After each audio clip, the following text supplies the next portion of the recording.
Hi, everyone. Welcome back to the Harbinger VC podcast. Today we have joining us Peter Cheng, who is founding partner at Eminence Ventures. Eminence just raised $120 million for its second fund, focused on backing Chinese enterprise software and cloud startups. After a decade of torrid startup growth driven by mobile and consumer internet, China's enterprise software market is poised for a breakout and expected to reach $40 billion in revenue in 2025. Peter shares with us his formative experiences across eBay, AdChina, which is the ad tech startup that he founded that was acquired by Alibaba, and Tencent, where he was GM of ad products before launching his career as a venture capitalist. Peter provides an overview of China's cloud market, key opportunities across horizontal and vertical software, AI, and IT infrastructure. He describes key success factors and go-to-market strategy for such companies, including for portfolio companies T-Sign and Recurrent.ai. Finally, Peter illustrates key differences between the US and Chinese environments and how that impacts the development trajectory of software companies. Hope you guys enjoy. Hi, Peter. Thanks so much for joining us today. And appreciate you taking the call at 10 p.m. It's pretty late. Clearly, you and your team are working very hard. And also, congrats on closing $120 million for Eminence Ventures Fund 2. Oh, thank you, Adam. Yeah, it's not too late here. Yeah, it's the 996 culture in China, right? Still strong in effect. So, with you today, there's a lot to talk about. You've had a very storied career as a manager at a corporate, entrepreneur, and also investor across both the US and China. So you worked at Oracle, eBay, and at Tencent in China, and then you set up Eminence Ventures and are investing in Chinese cloud companies. So I was thinking, where to start? Perhaps tell us a bit more about yourself first. Where you're from, and what are some of your formative experiences? Okay, I was born and raised in Taiwan, so I was educated in Taiwan. I went to college, Jiao Tong University, based in Hsinchu Science Park. I was trained as a computer engineer. And then right after college, serving 2 years in the Army, then I went to the state for my MBA. So I attended Indiana University. So pretty much after MBA, I stayed in the state for about 14 years, working for 3 very large companies, FedEx, Oracle, and eBay, all at global headquarters, and then a couple of startups in Silicon Valley. So that's pretty much before I came to China. And in 2007, I co-founded a company called AdChina and moved back to Shanghai. That's pretty much how I got connected to China. And then after that, and I joined Tencent as a general manager of advertising platform. And then after Tencent, I started my VC career. Yeah. Got it. I mean, there's a lot that happened during those 2 decades. I mean, I think you mentioned eBay, right? So when you were working at eBay, were you mostly in the Bay Area? Did you help them, come to China and try to enter the China market in the early 2000s? I was at eBay for more than 4 years. So most of the time when I was at eBay, I was based in San Jose, the headquarters. And then during my last 6 months, when I was at eBay, I was actually sent over to Shanghai to help with the company that eBay acquired. So eBay acquired a company called Ichnet. So I was on a short-term assignment in China, helping them with product marketing and biz dev. So that's pretty much my first taste of China. I see. Yep. Yeah. I think during that period, a number of U.S. companies tried to enter the China market. Some of them were successful. I think some of the more prominent names, the Uber, eBay, et cetera, they hit some challenges coming to China. I think the Western mindset the approach that they had didn't always work. What was your experience like when you were sent over to China? Did you see some of those differences? What were some of the experiences that you had there? I think during that 6 months period, I did see firsthand the fierce competition, the battle against Alibaba's Taobao. And then I did learn a couple of things. I think one thing is the Western mindset sometimes didn't work in China. For example, eBay made a lot of acquisitions previously in Europe, in France, in Germany, and then pretty much immediately moving them to the eBay's main platform. And when eBay made the acquisition of IchNet, the first thing they did was to move them to the global platform. And you know what? When you do that, you slow down the development of local features. And when you are trying to compete against Alibaba and you launch features much slower, and it can be very hard to compete because your competitor is launching features very quickly. But now that you have moved your China platform to the global platform, then you are prioritizing all the features against other features in Germany, in France, and in UK. I so see. it was very hard. Yeah. Yeah. Got it. Yeah. I mean, the importance of localization can be overemphasized. This is relevant for companies as well as for venture capital funds as well. I mean, we've been doing this podcast for a couple of years. We brought this up before too, but look at some of the global VC funds, the tier one funds, whether it's Sequoia, Matrix, and a few others. They have pretty localized teams in China. Separate teams doing deals and IC committees. I mean, they're linked, to varying degrees, but this is basically the norm at this point. And also the culture is very different. For example, I still remember one of the eBay cultures was that people are basically good, right? So when you buy a product on eBay, you pretty much just pay first via PayPal or credit card, expecting the product to show up at your door a few days later. You don't even think about that. You just pay right away. But that trust was not there for China. So buyers didn't trust that the seller will ship the product. So Alibaba back then created a escrow mechanism. So when you buy the product, you did not pay the seller. You pay to Alibaba first, that Alipay product. It's kind of like escrow. And they hold the money until the buyer receive the product as advertised, and you tell Alipay that I receive it, and they release that money to the seller. So it's very different. Culture is different. Right. Yeah, I mean, especially a place like China, like that trust requirement is very important. So it's kind of like table stakes to even execute at all.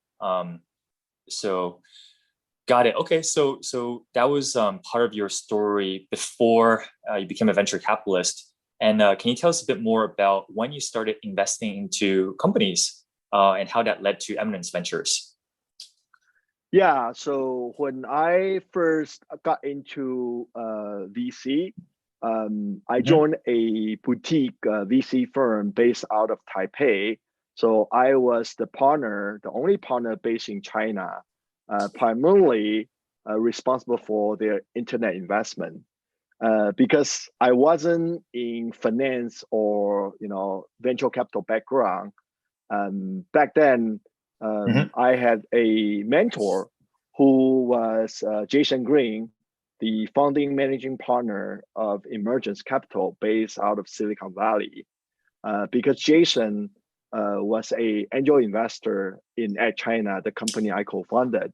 And when I got into VC business, and he was one of the few people I knew that has been a very successful venture capitalist.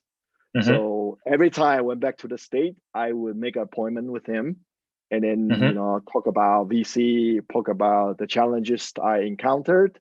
So slowly he became my mentor, and then so I think it was toward the end of 2016. My partner Simon and I decided we should probably be launching a very focused fund because the boutique VC fund that when we were in, they were investing across all the sectors. Mm-hmm. We wanted to be more focused. So Mm-hmm. Simon and I decided to launch a new fund focusing on enterprise cloud. And we also got that inspiration from Emergence as well. Mm. Got it. I mean, Emergence has incredible track record investing in general, especially in the cloud area. I mean, some of their hits were like Salesforce, I think was the early one, Zoom, clearly as your Series C lead investor, and many more. And that's a great company to be in. So for the first Eminence Ventures Fund One, then, for that one, how did you go about launching it? So I guess Jason was a mentor of yours. How were you able to raise capital? What did you invest in? Tell us a bit more about that. It was really hard, to be honest. Right. Not coming from a VC background, as you could imagine, it's very hard to get institutional investor to invest in our fund one. Mm-hmm. We went after our network, our friends, and our friends' friends. Right. Pretty much we reached out to our network, and we were quite lucky. There were about 80 individuals who believed in us, and Mm-hmm. they became our LPs in our fund one. So that's how we got started. So pretty much, friends mostly. Yeah. Mm-hmm. Mm-hmm. Got it. And how big was that first fund that you raised? We raised about $37 million for our fund one. Mm-hmm. Across two currencies. So we have about 60% in the US dollar fund and 40% in the RMB fund. Got it. Okay. That's pretty big for a first time effort. $37 is $1 million is not chump change. And for the first fund, you mentioned you wanted to launch a focus fund. Can you tell us a bit more about that strategy? Like, what were you investing in when it comes to enterprise software? Yes. So if you look at our background, I built a financial application, CRM application, and infrastructure software in the APM space, marketing technologies and advertising platform, etc. So it's mostly B2B enterprise.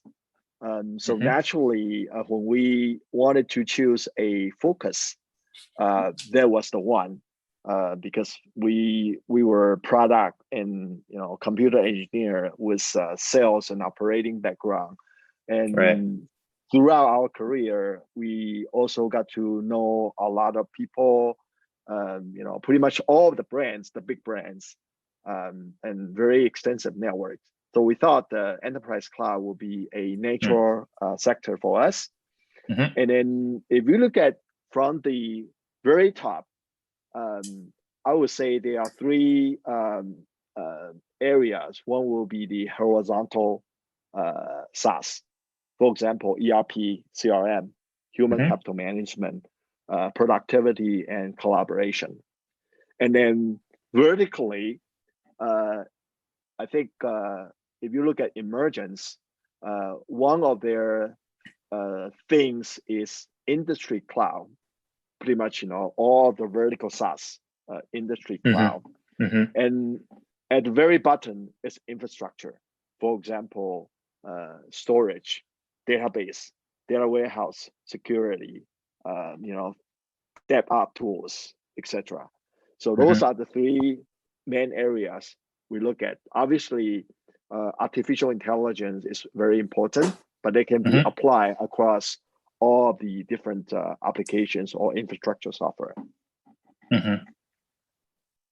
Got it. Okay, so all right, so you're looking at the entire stack, and there's a lot to invest in across these different areas. And the fund is purely focused on China, correct? It doesn't do anything. Yeah. Okay. Yeah, China only. Okay, gotcha. All right, so you kind of helped us break down the different areas that you evaluate and invest in. Can you give us a couple of examples of portfolio companies that you invested into, and what are some of the the learnings or realizations along the way for how they developed? Absolutely. So when we first got started in 2017, we had our first close in August 2017. We wanted to be focused. So a couple areas that we were familiar with. One was obviously CRM. And so one of the companies we invested is called the Recurrent. What they do is they use natural language processing, the AI, to understand and process the conversations between your telesales people and the prospect. And they analyze the conversations and empower your telesales people to make them super sales. I think that in the state, there are a few players, for example, Gong.io, which is backed by Sequoia, and Chorus.ai, and ASAPP, another company called ASAP. Both of them funded by Emergence. They are in the similar space, that's in the CRM space. And another example will be e-signature. I think in the state, I think pretty much you don't sign paper much these days. Right. But back in 2017, the penetration rate of e-signature in China was extremely low, probably maybe 1 to 3%, give or take. So very low. So we saw the opportunity, and DocuSign didn't go public until 2018. So we thought that it would be a great timing to invest in an e-signature company. And so we invested in T-Sign back then. And then T-Sign, luckily, is becoming our first unicorn. Excellent. For Eminence. So they have grown a lot in the past 3+ years. I see. Okay. Thanks for sharing those two examples. Maybe just kind of digging a bit deeper on T-Sign, right? It's the name of the company, T-Sign. Yeah, T-Sign. Got it. Yeah. Okay. So yeah, I mean, as the Chinese market becomes more sophisticated, and there's a shift towards kind of digital signatures and things like that. Definitely see this being increasingly a larger opportunity. I recall a few years back, I think there were a few other companies in this space that raised fairly large amounts of funding, and there was like a Fadada, and then there's like Cheng, right? I forgot the English name for those companies. Cheng is called Best Sign, and Fadada is just called Fadada. Best Sign. Yeah. Okay, and there's a T-Sign. Are there any other players, and how are they positioned against each other? Obviously, when we look at the sector, there were over 30 players. We actually spoke to about 15 of those. And then the three that you mentioned were actually the industry leaders, Best Sign, T-Sign, and Fadada. And then and at that time, the other two players were better funded. But we look at the sector and determine that product and technology might not be the success factor, because e-signature is e-signature, right? Imagine if so-called BAT, Baidu, Alibaba, Tencent, if they want to launch a e-signature service, it should not be too hard. So we are talking about more or less a commodity product, e-signature service. So if the product technology is not the determined success factor, so what are the others? So at that time, we came to the conclusion that one of them is going to be go-to-market. So we like Mr. Jing, the CEO. Mr. Jing used to work at Alibaba in the so-called Iron Army as a salesperson. And so he has this sales experience. And in the early days, if you work in the Iron Army, for example, the CEO of Didi, Cheng, he used to be one of the soldiers in the Iron Army. So Right. you can Legendary. imagine, yeah. So and versus the other two CEOs, I think we like this go-to-market background, and also we figure that e-signature, one of the big uh, users, is gonna be the government. Mm-hmm. At that time, because this company is a very old company, they started back in 2002. Mm-hmm. So because of that, they started as a e-shopping software service provider for mostly government agencies. So Mm-hmm. over the years, they have accumulated all of the qualifications and credentials they are required to bid on government contract.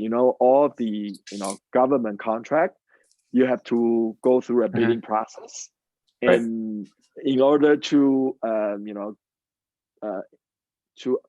to join the bidding process, uh, you need to submit your qualification and credentials, and they have all of those. And those are the Okay. two factors that we that cause us to decide that maybe we should invest in T-Sign. Got it. Got it. Okay. Thanks for sharing that. Okay, so it's a fairly crowded market, a lot of different players. The product itself is not necessarily the biggest differentiator. Go to market is important. And you mentioned the company is worth about $1 billion, right? It's the unicorn status. Yes. Yeah. Okay. I'm looking at the US. I just kind of looked this up online. So DocuSign would be the comparable company in the US. It's worth about $38 billion. I just want to, I mean, Yep. these are very different markets, but I'm just curious, like, how do you think about, as the China market continues to develop, at what point does it, like, how big can this company grow? And what might explain such a large valuation gap between a T sign in China versus a DocuSign in the US? I think the penetration of e-signature is still quite low, even today, in China. Mm-hmm. So I think I still remember the former chairman and CEO of Alibaba, Jack Ma, say this: uh, "You see because you believe." So the question is, do you believe that 3, 5, 7 years down the road, e-signature will be very popular in China? And I think we have that conviction. Um, Mm-hmm. it will take a few years. We don't know when it will, have penetration rate of over 50 or 70%, but I think it's going to come by some of the, you know, the the policies that we have seen issued Mm-hmm. by the government. So it's Right. moving to that direction. And Right. so I won't be surprised if there are multiple unicorns born out of Mm-hmm. this sector. And then I see. I think still, T-Side still have a long way to go. So Mm-hmm. we are holding on our stake. I So see.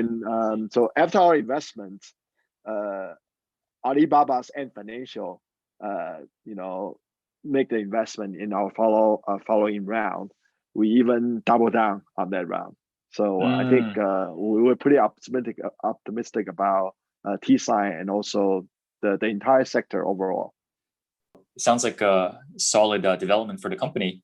Um, and also, as you described that, so you're saying that the usage is growing, it's still fairly early. So I guess like that's one piece of it. Something I tend to think about when I look at China GFU, the enterprise Mm-hmm. software and cloud deals, is that Mm-hmm. I think the current thought is that the willingness to pay by some of the companies isn't as high as it would be in the future, and also it is Mm-hmm. not as high as that in the US. So Mm-hmm. whether it's a company like T Sign or it's a company like Recurrent, I guess how do you think about what kind of products and software to invest into that people pay for?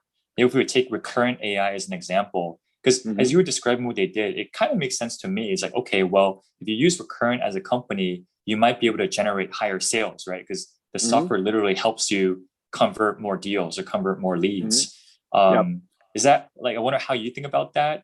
and how important is that in terms of your investment strategy?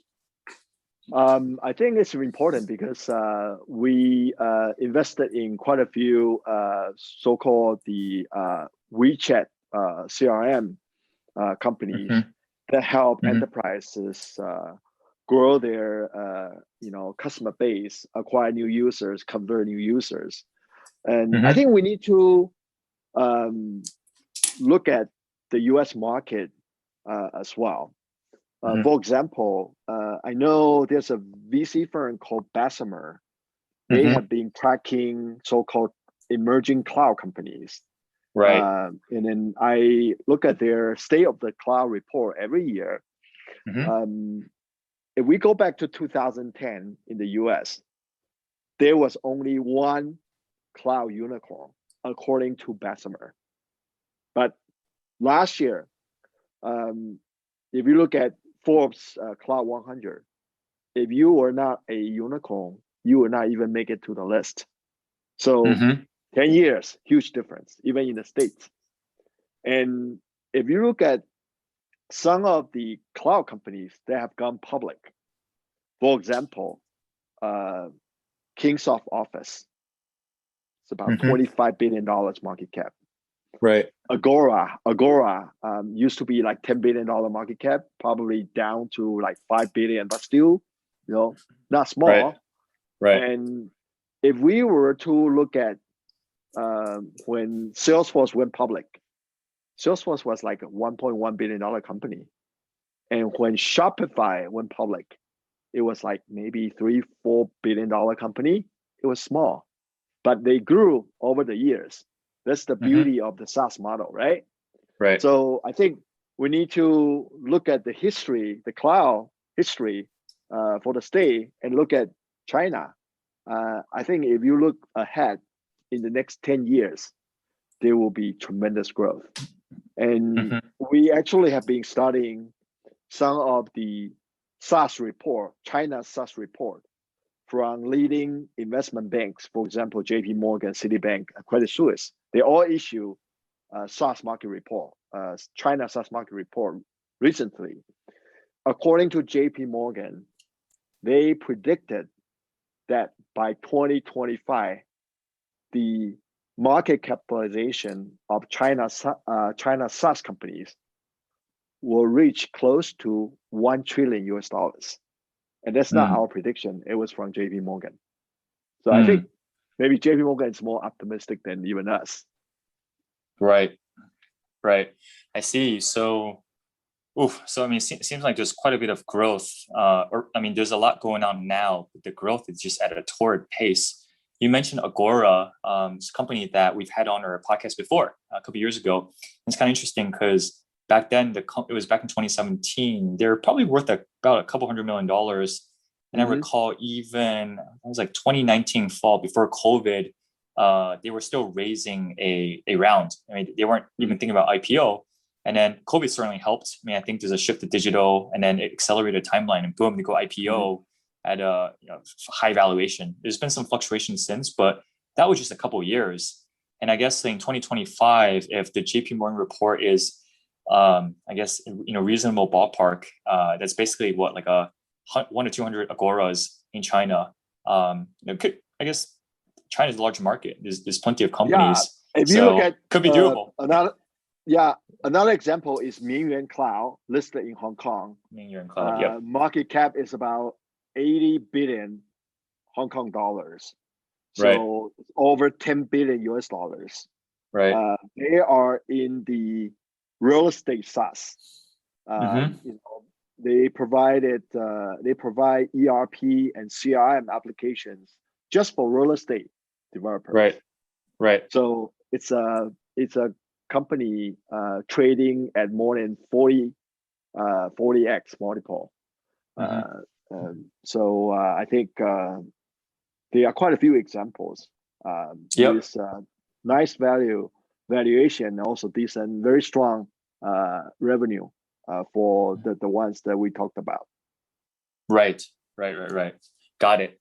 Okay. Well, so maybe just kind of thinking from the company's perspective. So as they're building software, whether it's horizontal software or kind of vertical focused software for specific industries, what should these companies be thinking about? What are the key success factors for them? We brought this up earlier. I mean, it's kind of just, a thought or an opinion that I had, which is it tends to be easier to sell when you can help your client make money, right? Like, I guess I would consider that to be one of the key success factors, maybe not the only way to do it. But again, based on your experience and what you've seen, what are some of the key success factors for these companies? What should they be doing? What should they be emphasizing, prioritizing? I think if you want to build a enterprise software company, you need to find really the true customer needs and solving Mm-hmm. their pain points, Mm-hmm. right? And you can provide value by increasing productivity, increasing sales, or reducing cost. Mm-hmm. I think one is obviously finding the true pain points and delivering superior product because Mm-hmm. we always tell entrepreneurs from day one, if you want to start your business, you need to think about if Alibaba, Tencent, or ByteDance or Baidu, they are building similar product. How are you going to defend yourself? Right? That's Mm-hmm. a very natural question. So obviously, you need to have a superior product. You have to move faster. You need to have unique go-to-market strategies, and that will Mm-hmm. have to work. And Mm-hmm. then you have to attract and retain talents. Those are all key factors. Right. Right. Yeah, that makes sense. And for these companies, again, there's so many different types of software companies, but I guess kind of at a high level, when these companies start growing, building product, how should they sell? Like, who should they sell to? Should these be SMB type companies? Should these be internet companies? Should these be like large, I don't know, like state-owned enterprises? Like what should they keep in mind? I think there are quite a few opportunities across various sectors. You Mm-hmm. can go after so-called key account, the big enterprises. That's where Recurrent, our portfolio company, is going after the key accounts. The largest insurance companies, the largest banks, the largest online education companies. Mm-hmm. Those are the people. Those are the companies with most telesales people, and you can also go after, say, e-commerce sellers because there are so many e-commerce sellers.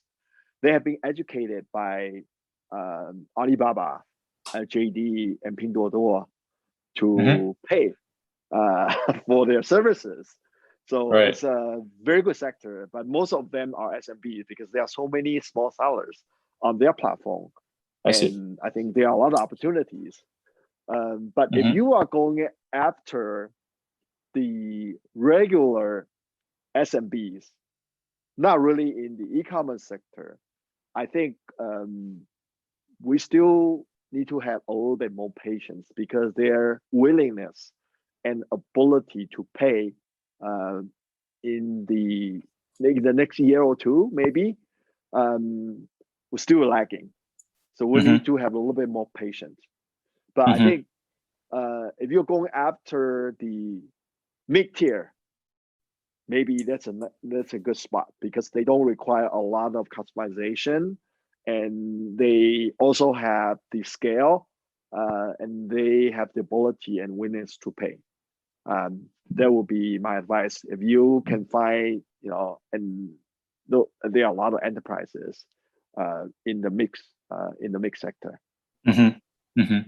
I see. I see. Yeah, it does feel like that go-to-market playbook's a bit different in China versus the US. I mean, there's some overlap in the US. I mean, you can go to the large accounts; it just takes a lot of effort. Like pushing it's like a Mm-hmm. deal through a large account. It's kind of like pushing a bill through Congress, right? Like some folks have described it that Yep. way.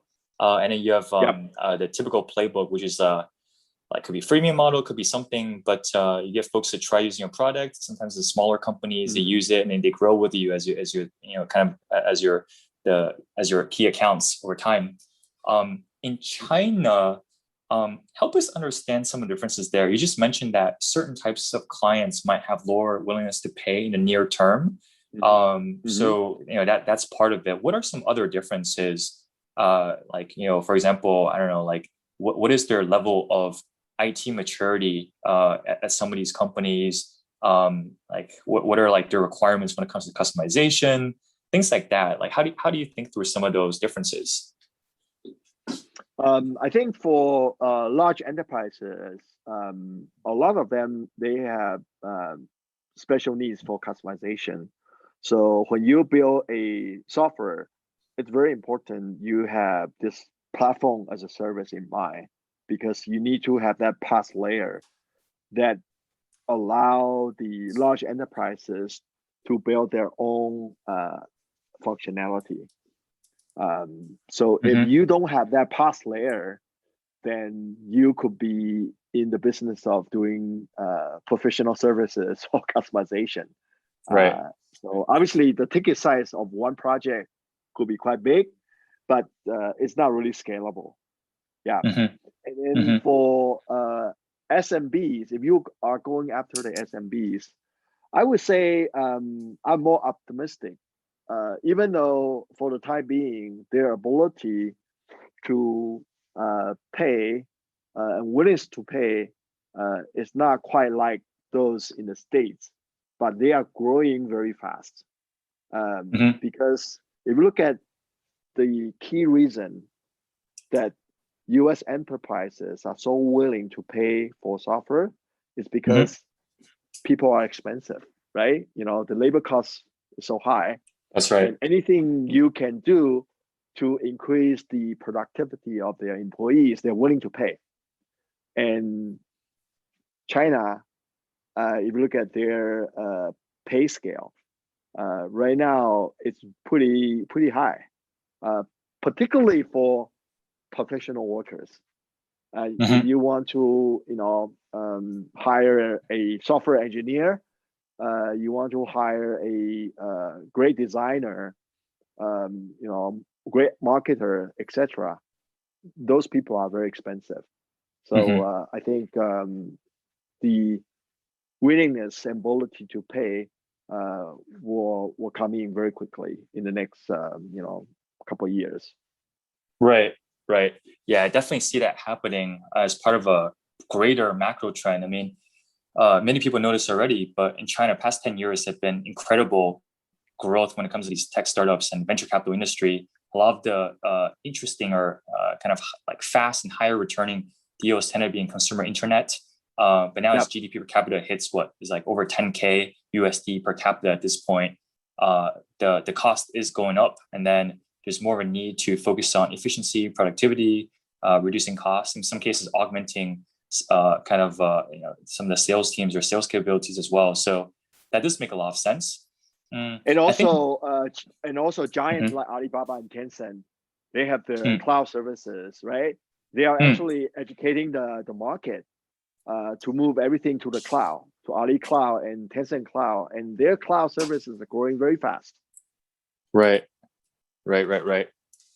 Yep. Um, okay. As we bring up the topic of cloud, so in terms of the Chinese clients, when they sign up for these cloud services and solutions, how do they choose between private cloud setups versus public? And how might this impact how some of these software companies develop in this environment? Yeah. For example, Ali Cloud, Tencent Cloud, and Huawei Cloud, for example, they Hmm. all have public cloud services. So Yeah. you can just go and open up an account and subscribe, and they can give you 100 virtual machines in a few minutes, and then Okay. you can start launching your applications. And so public cloud is no brainer. I mean, you can just use them. But some of the Okay. enterprises, particularly bigger ones or state-owned enterprises, they may be concerned about data security. So they may Yep. not be willing to put their data or application on the public cloud. So in some cases, they may be renting a server or a virtual machine from the cloud provider. So instead of multi-tenant, and they still Mhm. use the cloud, but this virtual machine or this server is dedicated to me, and no other uh, clients will be sharing Mhm. the space. So Mhm. there are some stay-on enterprises or big enterprises. They wanted to do it that way. Obviously, it's Mhm. gonna be more expensive, but their ability to pay is there. They wanted to do that. So if that's the case, then you pretty much just put it on the cloud provider, either Alibaba or Tencent, and then Mhm. it it's still maintainable. But Mhm. if they want the software to be installed on-prem, Mhm. then it will be more challenging because it's gonna be similar to the model when I worked at Oracle back in 1997 and 2000. Right. Then you have on-prem, and it's very impossible to maintain, I and see. we don't like that model. So if Right. there are some software startups, they started to entertain those businesses, then that's not a very scalable business. So Right. we Right. stay away from those startups. I see. I see. So, yeah, on-prem would be pretty difficult, but you were describing, private versus public cloud, kind of solution. For private or public, what is the, what is the business model there? Like, how do these companies charge for their solutions? Is it by some sort of SaaS model, or is it like software licensing plus service? How do you think about that?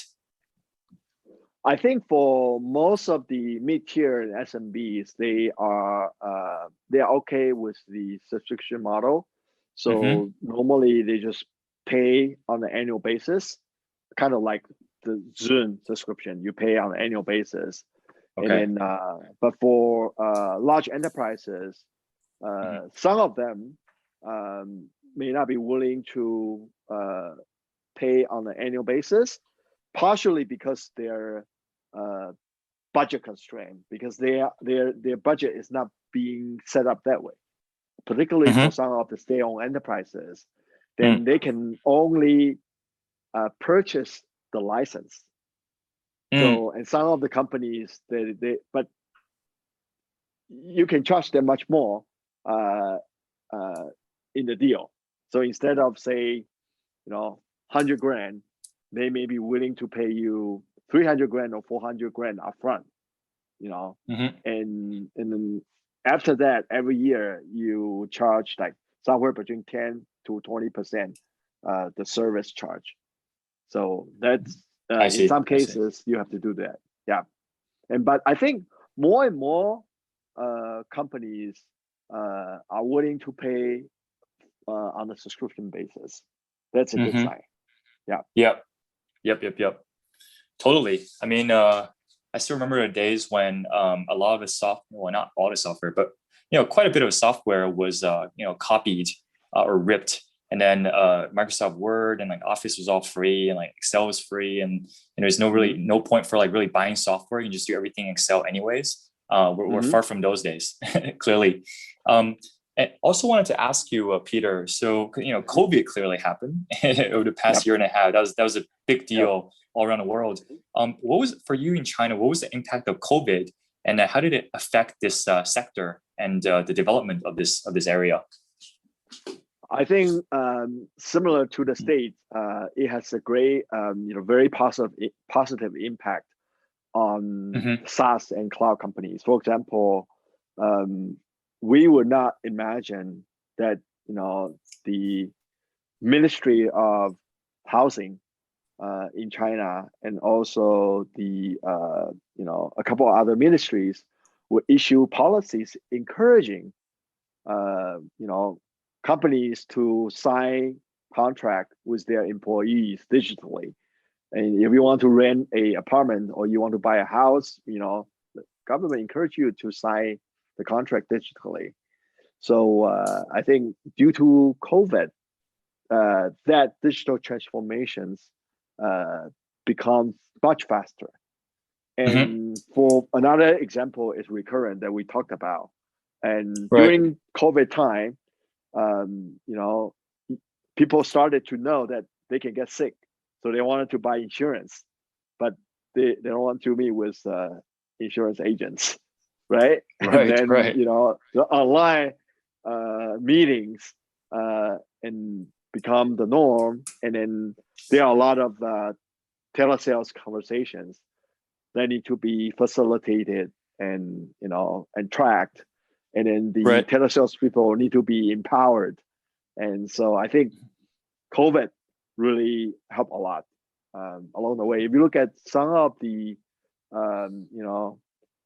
software enterprise software companies that have been listed, their stock price has gone through the roof in the past 18 months, give or take. Yeah. I mean, that definitely see that in the US, and seems comparable in China. On Recurrent, really interesting company. I mean, as you described what they do, got me thinking. They do basically record all types of audio, right? Like audio, video calls, everything. Kind of sales focus, yes, but if they leverage their NLP and capabilities, I guess, like feasibly, like conceivably, they can provide service in areas beyond just improving sales conversion as well. Like, I wonder if you're able to share some of that. Like, are they thinking about other directions for the technology as well, where it's strictly focused on sales, like Gong and Chorus.ai are? There are quite a few other applications. By the way, they actually don't record the conversations. It's really their clients already recording those conversations. For example, in the US, when you get into a conversation, they will prompt you, this conversation will be recorded for training purpose, right? So those enterprises are already recording the conversations for their own training or quality assurance purposes. Right. They're just getting those recording from their clients, and then and pretty much helping their clients understanding, if you encounter the prospect asking you this question, you should respond this way. That will give you a higher probability of closing this deal. So obviously, education, insurance, banking, or the current the main sectors, but real estate, for example, car dealerships, and even consumer. I mean, imagine P&G and Unilever each, they have about 10,000 promoters working at Walmart, Carrefour, and those promoters have conversations with consumers on a daily basis, right? Right. Yeah. So I think there are a lot of use cases in different industries, not limited to education, insurance, banking, and pretty much all of the cases where you have salespeople interacting with prospects. Definitely. I mean, I was thinking even concierge services at a hotel, or like front desk, and like how best to service some of the clients. Absolutely. Right. Yeah. I mean, some of that it's sales, but some of that is also just customer service and improving the end user experience, or the customer experience. I think that's really cool. But they want to go to the sectors that the clients are most willing to pay, and education, insurance, and banks. Those are the biggest big ones. Yeah, makes sense. Okay. All right, Peter. Well, I'm conscious of your time. It's getting pretty late. I want to ask you one more thing, which is, so what's next, right? You just raised Eminence Venture Fund 2, quite a large fund, about $120 million. How are you thinking about deploying that? And what are you particularly excited about over the next, let's just say 5-10 years period? I think we have made 3 investments so far, and then we will probably have about 20 portfolio companies in our fund 2. And so we are still in the early phase. And in some of the sectors, we are pretty excited. One will be the WeChat or the WeCom, which is the previously called WeChat Work, the enterprise WeChat Oh, space. okay. Okay. Yeah, the entire WeChat ecosystem. Uh-huh. And another one is what we call deep collaboration. And this is coming from Emergence. If you go to Emergence website, I think one of their GPs, Jake, wrote an article about deep collaboration. And I think that is another area that we are excited. And in fact, Mhm.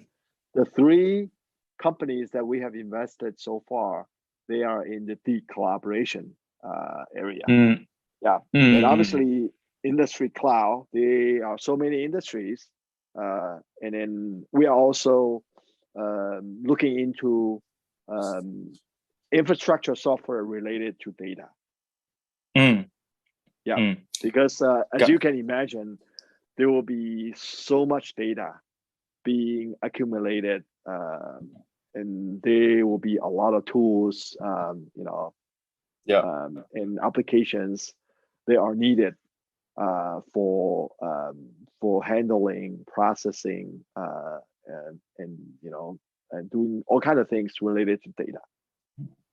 Yeah, it sounds like there's plenty for you and your team to sink your teeth into. There's just a lot that's developing and a lot to invest in and help nurture. So best of luck to you, Peter, and to your team. Hopefully, you can invest in more and help build more cloud unicorns in China. Yeah, thank you so much for your time and for the interview as well. No worries at all. Hope you have a good night.